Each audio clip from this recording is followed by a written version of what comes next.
이제 크로스 플랫폼 앱을 개발하더라도 이제 네이티브 앱 개발 지식이 필요하지 않냐 이런 얘기를 굉장히 많이 들으시는 것 같아요, 플러터 개발자분들이. 그래서 이런 이야기를 이제 실제 플러터로 개발하는 입장에서 어느 정도 공감하시는지 또 궁금해요. 일단 플러터 엔지니어로 약간 직무를 전환한 이후에 그거에 대한 니즈를 그렇게 크게 느낀 적은 거의 없었던 것 같아요, 기본적으로는. 그런데 이제 당연히 네이티브 개발을 할 줄 알고 그럼으로 인해서 이슈 분석이라던가 요구사항을 좀 더 네이티브 단에서만 가능한지 이런 것들을 판단하는 능력 자체는 당연히 네이티브 기술에 대한 지식이 많으면 당연히 도움되겠죠. 근데 이 질문은 애시당초 좀 약간 저는 기본적으로 많이 알면 알수록 좋은 거다라는 질문이라고 저는 이해를 했어요. 그렇기 때문에 저는 사실 그보다는 더 많은 개발을 많이 해보고 경험을 많이 쌓는 이런 것들이 더 좀 중요하다고 생각하고 있습니다. 네이티브 앱 개발 지식이 필수적이라고 생각하지는 않습니다. 왜냐하면 어떤 앱을 만들어야겠다 혹은 이런 요구사항이 있을 때 그걸 보고 만드는 것 자체는 공식 문서나 구글링을 해서 보면 되기 때문에 꼭 필수적으로 네이티브 앱 개발이 필요한 거는 아니라고 생각하지만 그래도 도움이 되는 정도인 것 같습니다. 그리고 이것도 약간 좀 개인적인 의견을 묻는 질문인데요. 이제 플러터 이 기술에 대한 전망 자체에 대한 질문이 진짜 많았어요. 뭔가 이게 얼마나 갈 것인가, 얼마나 더 플러터 개발자로 일할 수 있을 것인가 이런 질문들이 진짜 많았는데 직접 사용해 보신 입장에서 이제 플러터 전망 어떻게 보고 계신가요? 이 부분에 대해서는 제가 답변을 드리면요. 뭐 제가 개인적으로 플러터가 계속 성장하고 살아남을 수 있을지는 확신은 할 수는 없습니다. 하지만 크로스 플랫폼과 선언형 UI 패러다임은 점점 더 발전해 나갈 것으로 개인적으로 생각하고 있습니다. 저도 비슷한 의견인데요. 한 번에 안드로이드랑 iOS 두 가지 개발이 가능하다는 점이 플러터의 엄청난 강점이라고 생각을 하기 때문에 비슷한 의견입니다. 그리고 그거 이외에 핫리로드라든지 플러터가 지원하는 데브툴스가 개발을 엄청 편리하게 해주기 때문에 이게 한 번 써보면 진짜 다시 못 돌아가거든요. 그래서 저는 긍정적으로 보고 있습니다. 커리어로 봤을 때 이제 플러터 개발 얼마나 유망할 것인가. 그래서 플러터에 정착해서 계속 이제 플러터 개발을 할 것이라고 생각하시는지 아니면 또 언젠가 뭐 금방 이제 변화가 올 거라고 생각하시는지 이런 개발자로서의 전망도 많이 궁금해 하시더라고요. 전망은 잘 모르겠어요. 어차피 미래의 일은 제가 답변을 드리기가 좀 어려울 것 같고, 다만 이제 그보다 개인적으로는 어쨌든 만들고 있는 서비스에 필요한 기술이나 도구가 만약에 플러터라면은 저는 이제 그거를 꾸준히 학습해서 실제 프로젝트에 적용을 할 수 있는 사람이 되는 것. 그러려고 노력하는 게 이제 제 커리어의 계획인 것 같아요. 이제 그게 좋은 답변인지 잘 모르겠네요. 저는 일단 그렇게 답변드리고 싶습니다. 뭔가 비슷한 얘기를 유진님이 그 블로그 써주셨을 때도 해주셨던 것 같아요. 저도 1년 전에 입사할 때까지만 해도 플러터를 사용하게 될지 몰랐기 때문에 지금 막 앞으로 평생 플러터를 사용하겠다라고 예측하기는 조금 어렵다고 생각은 합니다. 그리고 현재 플러터에 엄청난 애정을 가지고 개발을 하고 있긴 하지만 만약에 바꿔야 되는 상황이 온다 하면 저는 유연하게 적응할 줄 아는 개발자가 되는 게 목표입니다. 구글이 계속 지원을 해주고 이보다 더 뛰어난 크로스 플랫폼이 나타나지 않는다면 계속해서 플러터 개발을 이어가고 싶습니다. 그리고 뭐 좋은 동료가 있는 ABC 스튜디오에서 필요한 기술이 있다면 커리어 패스가 전환되더라도 즐겁게 배워나가고 싶습니다. 나 이제 플러터로 개발해라고 했을 때 이제 주변 사람들이 어떻게 보는지도 굉장히 궁금해하시는 분들이 많았거든요. 어떤 반응이었어요? 아무래도 제가 한 네이티브 안드로이드 개발 한 10년 정도 하다가 이제 직무 전환한 케이스라서 뭐 가깝게는 가족분들, 뭐 주변 지인분들, 같이 일을 하셨던 분들 다 걱정을 해주시죠. 근데 이제 지금은 이제 플러터 뭐 스터디를 한다던가 아니면 실제 프로덕트를 만들 때 어떻게 상태 관리를 해야 돼? 가장 아까 질문 나왔던 것들, 이제 그런 것들이나 자동화는 그럼 어떻게 해야 돼? 이런 질문들을 많이 주셨던 것 같아요. 그리고 뭐 과거 대비 뭐 예를 들어서 채용 포탈 같은 데서도 플러터라는 키워드로 검색을 해도 이제 채용 공고도 훨씬 많이 나오기도 하고 하기 때문에 인식이나 이런 것들도 많이 좀 더 이제 업으로서 직무로서 가져가기에 많이 조금 인식이 좋아졌다? 네, 그렇게 느끼고 있어요. 실제로 이제 유저분들 설문조사를 보니까 뭔가 다른 뭐 iOS나 안드로이드 개발을 하는데 사이드로 플러터를 하고 있다 이런 답변은 은근히 적고 플러터를 메인 기술로 사용하는 그런 개발자분들이 굉장히 많더라고요. 그래서 입지가 굉장히 넓어졌구나 그런 생각이 들었어요. 플러터를 시작할 때 어떻게 자료를 얻으셨는지 좀 처음 배우는 사람들한테 조언해 주실 게 있을지 궁금한데요. 어쨌든 조직 차원에서 이제 새롭게 받아들인 문화이다 보니 이제 많은 얘기를 해주실 수 있을 것 같아요. 뭐 어떤 게 좀 도움이 되셨나요? 저는 앱 개발에서 이제 필요한 게 기본적인 지식들이 몇 가지가 있어요. 우리가 쉽게 생각할 수 있는 뭐 멀티 모듈화라던가 아니면은 디클레러티브 패러다임이냐 혹은 뭐 이머러티브 UI 패러다임이냐 뭐 이런 개념들, BI나 테스트 코드, 자동화 이런 것들은 다 기본 챙겨가야 되는 그 건데 이거를 플러터에서 그럼 어떻게 구현을 해야 되지? 이런 고민을 하면서 학습을 좀 했던 것 같아요. 이제 그렇게 이제 하나 찾아가면서 그거를 이제 실제 프로덕트에 좀 적용해가는 과정을 통해서 좀 많이 빠르게 성장할 수 있었던 것 같습니다. 처음 플러터 학습을 할 때는 우선 기본적인 정보는 이제 덕스 플러터 내부에서 그리고 스택 오버플로 이런 걸 참고하면서 많이 했던 것 같고요. 그리고 위젯 오브 더 윅스 유튜브 같은 경우에도 위젯을 하나씩 소개시켜 주는데 그거를 이제 봐두면 언젠가 그런 위젯이 있었지 하고서 참고해서 사용하게 될 일이 있더라고요. 그런 것도 많이 도움이 되는 것 같고요. 그리고 무엇보다도 저 같은 경우는 이제 토이 프로젝트가 이제 동기부여도 잘 되고 하다 보니까 추천드리고 싶긴 한데 근데 이것도 이제 기획이랑 디자인 이런 거 없이 하기에는 또 이제 실행하기가 어렵더라고요. 그렇다 보니까 저는 이제 스택 오버플로에 올라오는 질문에 직접 답변을 달면서 제가 직접 그 질문에 있는 이 UI는 어떻게 구현하면 좋나요? 막 이렇게 질문들이 올라오잖아요. 그거를 제가 직접 구현을 해보고 그거를 답변을 올리면서 많은 레이아웃들을 구현하는 경험을 쌓았었습니다. 그러다 보니까 이제 스택 오버플로우에서 이제 올해 상위 3%까지 뭐 이렇게 레퓨테이션이 쌓인 적도 있고요. 그리고 뭐 다트 언어 같은 경우는 이제 그 알고리즘 문제 제공하는 사이트들이 많잖아요. 보통 이제 면접 보기 위해 준비하는 그런 곳에서 이제 다트 언어를 지원하는 그 문제들 중에서 너무 알고리즘틱한 문제들은 빼고요. 그냥 다트 언어를 즐길 수 있는 문제들을 매일매일 조금씩 풀어나가면서 다트 언어에 익숙해지는 학습을 했었습니다.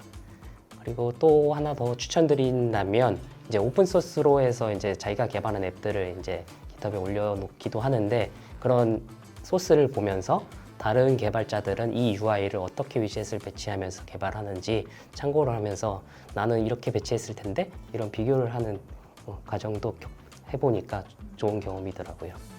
저는 주로 공식 문서를 먼저 읽으면서 공부를 했고요. 샘플 프로젝트들 클론해서 돌려보고 하면 거기서도 위젯 이렇게 쓰는구나를 많이 배울 수 있었고 근데 이제 좀 빠르게 실력이 딱 늘기 시작한 시점은 직접 원하는 앱을 만들어 보면서였던 것 같습니다. 스스로 흥미가 있는 주제의 앱을 기획 디자인 좀 해서 개발을 해보니까 플러터가 화면을 그리는 방식인 그 선언형 UI로 코드를 짜는 방법이 손에 좀 익기 시작을 하고 또 기능들도 안드로이드에선 이렇게 하는데 플러터는 이렇게 하는구나를 비교해가면서 공부할 수 있어서 도움이 많이 됐습니다. 그리고 이 밖에 그리고 추천해 주실 수 있는 그런 패키지가 또 있을까요? 우선 제가 추천해드리고 싶은 패키지는 네트로피 패키지라고 있는데요. 서버와 통신하기 위한 코드 작성을 쉽게 해주는 패키지입니다. 안드로이드에도 레트로핏이라는 라이브러리가 있는데 이것에 영감을 받아서 플러터용으로 만들었다고 합니다. 이 패키지를 사용하면 반복적인 API 구현을 하는 데 있어서 노가다를 많이 줄여주기 때문에 한번 사용해 보시면 좋을 것 같습니다. 유진님도 혹시 추천해 주시겠나요? 저는 데이터 클래스 만들 때 도움을 주는 프리즈드 패키지를 추천하고 싶습니다. 사용하기에도 간단하고 투스트링을 오버라이딩 하거나 게터 같은 거를 만들 때 편리하고 그렇기 때문에 기본적임에도 필수적이라고 생각해서 추천합니다. 아무래도 뭐 굉장히 집중해서 일하다 보면은 뭐 지치는 순간들이 있는 것 같아요. 그래서 번아웃을 겪었을 때 좀 벗어날 만한 그런 팁이 있는지 질문이 있었습니다. 가장 많이 나온 질문 중에 하나가 번아웃을 어떻게 혹은 뭐 번아웃 극복 방법 이런 질문 되게 많더라고요. 근데 이제 곰곰이 좀 생각해 보니 번아웃은 사실은 저희가 일을 할 때 만나는 것뿐만이 아니라 저희가 좋아하는 것에 몰두하다 보면은 만날 수 있는 어떤 사고 같은 거라고 저는 생각을 해요. 그래서 사실 저는 번아웃을 기본적으로 만약에 만났을 경우에는 최대한 그 내가 관심을 갖고 집중을 하고 있는 거와 거리를 두고 최대한 시간을 많이 주려고 좀 노력을 하는 편입니다. 그리고 그보다 더 중요하게 생각하는 것은 그 번아웃이 온다라는 거를 미리 내가 캐치하려고 굉장히 노력을 좀 많이 하는 것 같아요. 내 개인적인 뭐 건강이나 아니면은 뭐 저희 기분 이런 것들에 대해서 항상 좀 이렇게 신경을 많이 써서 생각하고 그런 것들 전환하기 위해서 뭐 시간을 두면서 뭐 완벽하게 생각을 분리하기 위해 뭐 운동을 한다던가. 네, 그 생각해보니까 그 질문에서도 제일 많이 했던 게 취미 생활은 뭔가 이런 질문도 많았는데 저는 취미가 축구예요. 그래서 운동을 하는 걸 좀 좋아하는 편이고 어쨌든 그런 식으로 저는 극복을 하고 있습니다. 저는 번아웃이 온다면 회사 일이랑 개인적인 일을 분리하는 것이 좋다고 생각을 합니다. 물론 그게 엄청 딱 쉬운 일은 아닌데 회사에 있었던 감정을 퇴근하고 나서 집에 가지고 오지 않고 또 집에 있었던 개인적인 일을 회사 일에 영향이 가지 않게 하려고 노력을 하고 있고요. 저도 마찬가지로 꾸준히 운동을 하고 있는데 저는 헬스랑 클라이밍 하고 있거든요. 그러면 이제 성취감도 얻을 수 있고 또 이제 몸이 힘들어져서 다른 생각이 잘 안 나서 저는 잠도 잘 오고 좋았던 것 같습니다. 여러분 운동을 꼭 하십시오. 네.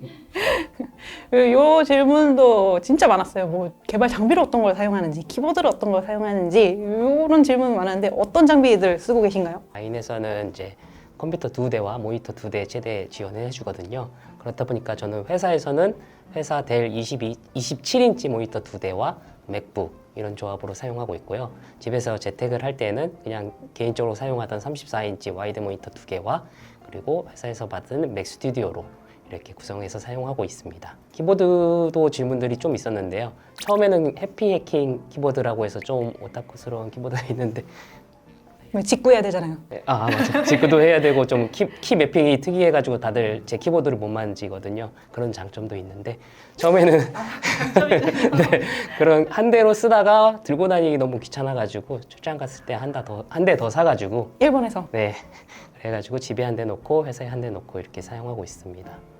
또 추가로 더 말씀드리면 의자 관련된 질문도 있었는데 우선 아시다시피 저희 회사에는 네이버 의자라고 유명한 허먼밀러가 다 깔려 있잖아요. 네, 회사에서는 허먼밀러 사용하고 있고요. 집에서도 허먼밀러를 사용하고 있는데 이게 와이프를 지금 임신했을 때 저기 허먼밀러 매장 끌고 가가지고 나 저거 필요하다고 사달라고 했었던 기억이 있거든요. 그때 와이프가 사줬었는데 네, 와이프 사랑해. 허먼밀러 너무 좋죠. 허리가 불편하신 분들이 더욱더 그걸 잘 느끼시는 것 같아요. 또 내가 쓰는 장비 이거 추천하고 싶다 싶으신 거 있으신가요? 저는 집에서는 아이맥 사용하고 있는데 그 애플 기본 매직 마우스, 매직 키보드 사용하고 있습니다. 이유는 다른 키보드도 사봤는데 맥 호환을 완벽하게 하는 게 이제 저는 기본에 익숙해져 있어서 그런지 조금 불편하다고 느꼈고 예뻐서 사용하고 있습니다. 저도 이제 기본파예요. 그러니까 저도 호환성이나 이런 게 되게 중요하게 생각하는데 뭐 맥북을 쓰다 보니까 트랙패드의 그 사용 경험이 워낙에 좋은 건 맞아요. 다만 이제 단점은 손목이 너무 부담이 좀 많이 가기 때문에 그럴 때 가끔 이 버티컬 마우스 정도를 쓰기는 합니다. 이제 다 플러터 개발자분들이 보내주신 질문이기 때문에 플러터를 이제 사용하는 ABC 스튜디오에 나도 이제 같이 일하고 싶다 이런 마음으로 보내주신 질문도 꽤 있었던 것 같은데요. ABC 스튜디오에서 이제 플러터 개발자를 이제 새롭게 찾는다면 이제 어떤 분과 함께 일하고 싶은지 이런 것도 말씀해 주시면 좋을 것 같습니다. 영재님이 항상 이제 워크숍이나 뭐 항상 발표해 주실 때 저희 팀에 하는 얘기가 있어요. 그러니까 일을 잘하는 건 기본이다예요. 첫 번째는 어쨌든 기술을 가지고 문제를 해결하거나 그 요구사항을 해결하는 것 이런 것은 기본으로 일단은 생각하고 있고 사실 그보다 저희가 중요하게 보는 것은 일단은 주도적으로 스스로 성장하는 사람인지 그리고 좀 더 이제 따뜻한 사람. 그러니까 이 따뜻한 사람이라는 거는 내가 이 조직 문화의 성장에 혹은 내가 그러니까 팀의 협업이라던가 팀의 문화의 성장에 기여하는 부분 이런 사람이 저희가 원하는 사람이라고 얘기를 많이 하셨던 것 같아요.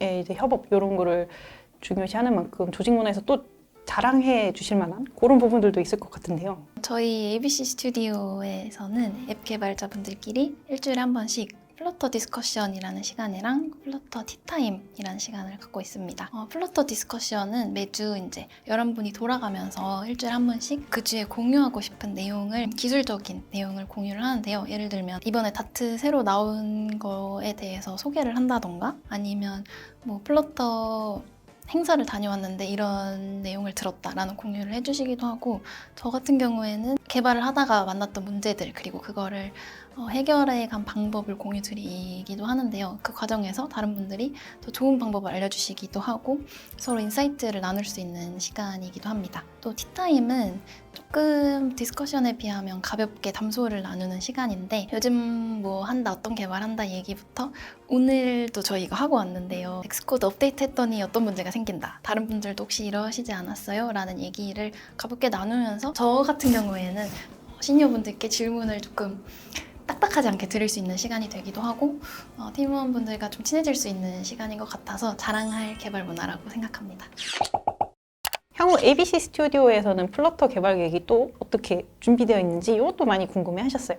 지금 ABC 스튜디오가 지금 집중하고 있는 프로덕트는 결국은 데마이칸 서비스가 잘 되게 하는 것이고, 거기에 필요한 앱 프로덕트라고 하면은 모든 제품을 다 플러터로 개발을 하는 것, 그리고 그 안에서 이제 안정성이라던가 뭐 이제 공용화에 좀 집중을 하는 것, 이게 지금 저희의 그 플러터 개발 계획이라고 좀 답변을 드릴 수 있을 것 같아요. 그리고 이제 앞으로 이제 어떻게 그럼 더 잘 해 나가느냐, 이런 관점에서는 사실은 큰 회사에서는 이제 이런 것들을 좀 신중하게 다뤄야 되고, 반대로 스타트업이나 이제 리소스가 굉장히 제한적일 경우에는 멀티 플랫폼을 고려하게 되는 상황에서 이렇게 시도를 하게 되는데, 신중하다 보면 도일 못하게 되고, 또 빠르게 과감하게 시도를 했을 경우에는 그게 나중에 기술 부채가 되거나 혹은 돌이킬 수 없는 어떤 기술적인 이슈로 인해서 뭐 더 사업적으로 그 진전이 안 되는 경우가 발생할 수도 있거든요. 근데 저희 조직 같은 경우는 약간 그 중간에 있다고 생각을 합니다.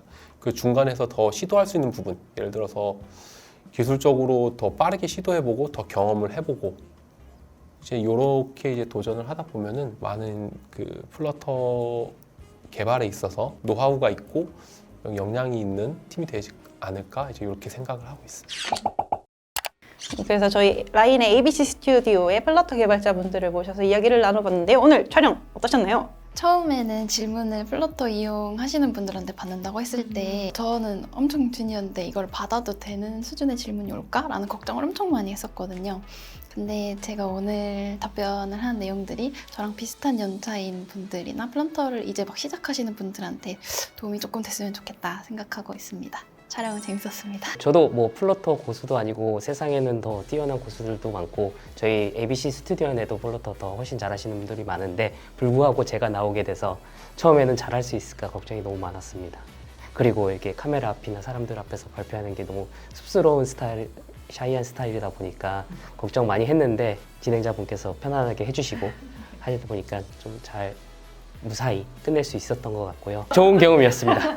사전 질문을 되게 많이 남겨주셔서 제가 예상했던 것보다 더 많이 와가지고 저는 사실 놀랐고, 그리고 이제 한편으로는 사실 기술적인 질문도 되게 많았는데, 아까 잠깐 얘기를 했지만 이제 번아웃이라던가 혹은 이제 개발자의 취미, 이런 부분들에 대해서도 좀 질문을 좀 많이 생각보다 주셔가지고, 굉장히 무거운 주제라기보다는 이렇게 그냥 가볍게 보시고 도움이 되는 정보를 그래도 좀 드렸으면은 좀 어땠을까라는 좀 아쉬움도 있고, 반대로 좀 가져갈 수 있는 게 좀 많았으면 좋겠다도 생각이 들었어요. 어쨌든 질문을 통해서 제가 많은 답변을 다 드리지 못해서 죄송한 부분이 있고, 좀 영상 촬영 자체는 재밌었습니다. ABC 스튜디오의 플러터 개발에 대해 조금 더 궁금하신 분들은 저희 블로그에 정말 이 시행착오라든지 아니면 도입기 이런 거 굉장히 자세하게 적어주셨거든요. 그래서 이걸 한번 읽어보시면 많은 도움이 되실 것 같습니다. 그럼 오늘 촬영은 여기까지 하도록 하겠습니다. 오늘 이렇게 나와가지고 또 플러터에 대해